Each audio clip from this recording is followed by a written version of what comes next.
Ukimuona Muislamu anaandamana, ujue huyu Muislamu bado elimu yake ni ndogo. Ushakumwona Muislamu mwenye akili zake timamu akasoma dini ya Uislamu na akaifanyia kazi, yuko barabarani naye anaandamana? Ushakumwona? Unasoma matairi barabarani. Kuandamana inakuwa ni madhara kwa wengine, madhara kwa watoto. Watoto kama sisi inakuwa ni madhara kwetu. Inawezekana wewe kawa ni sababu ya mwenzio kufa.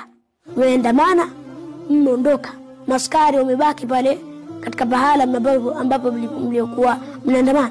Akapita mtu ambaye sababu yake sio kuandamana, lengo lake yeye ni labda kuenda dukani, anapita zake, mara akastukia akapigwa risasi akafa.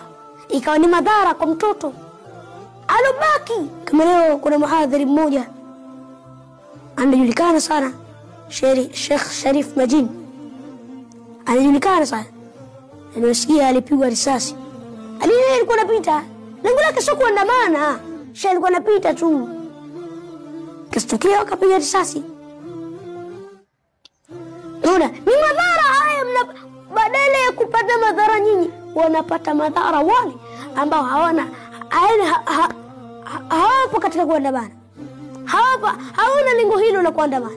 Fadhakkir innama anta mudhakkir lasta alayhim bimusaytir.